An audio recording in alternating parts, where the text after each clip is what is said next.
Philippe de la Joussinière, vous êtes à OI, à nouveau cette année. Pour quelle raison? Ah bien, j'allais dire, au travers de mes fonctions chez Evolène, j'ai le plaisir de venir à ce genre de manifestation, comme à toutes celles qui se placent sur le plan national ou international, afin de pouvoir regarder l'évolution de la technologie et puis rencontrer les différents intervenants qui sont souvent des sources extrêmement intéressantes pour, j'allais dire, cibler les progrès. Quel est le rôle des acteurs de l'oil and gas, en tout cas dans le secteur de l'oil and gas, aujourd'hui dans les énergies marines? Alors, les énergies marines renouvelables dans leur ensemble, utilisent en règle générale le même matériel, si je puis dire, que tous les gens qui travaillent dans l'oil and gas. Alors, quand nous disons matériel, prenons des exemples. Lorsqu'il faut mettre une structure du type hydrolien ou éolien en mer, il faut déjà la transporter. Donc il faut des bateaux particuliers, des bateaux qui sont en règle générale à positionnement dynamique. D'autre part, lorsque ces structures sont mises en place, auparavant, il a fallu aller voir comment ça se passait sous la mer, donc regarder s'il y avait des débris, voire les enlever. Dans la phase secondaire de connexion, c'est comme un pipeline, il faut aller regarder où on va faire passer le câble, s'il n'y a rien qui le gêne, l'ensouiller, le protéger, le connecter, d'où, j'allais dire, l'écho de bateaux spécifiques, puisque ce sont, si vous voulez, ce genre d'opérations que nous faisons régulièrement autour des plateformes pétrolières, avec un certain nombre de procédures et de principes de sécurité, de manière à ce que les choses se passent, comme on dit, le mieux possible. Parmi les acteurs d'Evolène, en tout cas ceux qui font partie de l'association, je crois que vous en avez près de 250. Oui, c'est à peu près ça, et 1200 membres environ. Très bien.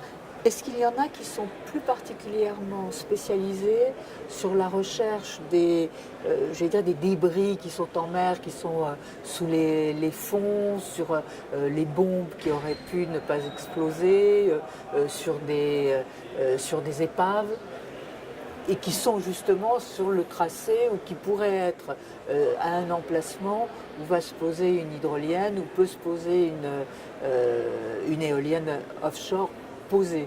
Alors effectivement, on peut imaginer que dans l'oil and gas, tous les bateaux français, donc sous pavillon français par définition, sont à l'étranger puisque le pétrole est sur les autres continents. Mais il existe bon nombre de sociétés françaises, dont une partie de nos adhérents, qui mobilisent sur le plan national, et quand je dis sur le plan national, je devrais même rajouter les dom-toms, des bateaux plus particulièrement dédiés à ce type d'opération. Alors il est vrai que les gens dans l'oil and gas font aussi de temps en temps des renflouements de bateaux, voire d'avions pour certains, en intervenant en tant qu'experts.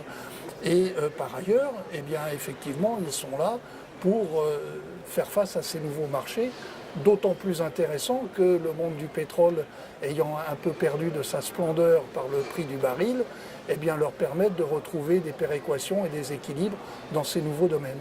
Il y a, je crois, 300 navires qui ont été construits dernièrement pour justement les énergies marines renouvelables et les énergies renouvelables de la mer, c'est-à-dire l'éolien flottant et l'éolien posé.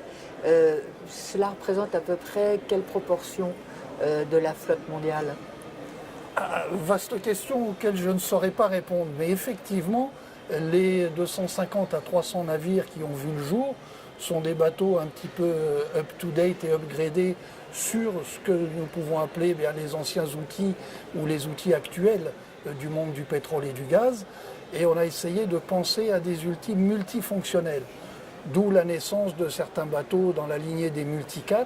Et un certain nombre d'entreprises françaises sont équipées de ce type de bateaux qui permettent non pas de faire, comme nous le faisions plus par le passé, une opération spécifique, c'est-à-dire un bateau dédié à un travail, mais d'avoir un bateau dédié à plusieurs types de travaux.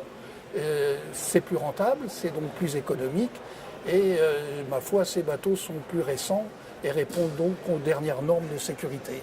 On pense facilement à Saipem, même si Saipem n'est plus français à 100%, mais on pense aussi à Bourbon, etc. Voilà, on peut penser à Bourbon, on peut penser à Saipem, qui a quelques bateaux, mais qui en sous-traite énormément. La maison Total, fort connue comme Perenco ou autres plus petites compagnies du genre Morel Prom, tous nos fleurons nationaux utilisent des bateaux chez des subcontracteurs qui sont des nationaux. On peut parler de certaines start-up qui aujourd'hui ont malgré tout 10 à 12 ans d'expérience et un joli succès comme Gifmar par exemple. Eh bien, merci beaucoup pour cette interview qui est faite en direct de Ocean Energy Europe et qui se tient à Nantes jusqu'à demain. Et demain, nous serons le 25 octobre. Merci beaucoup.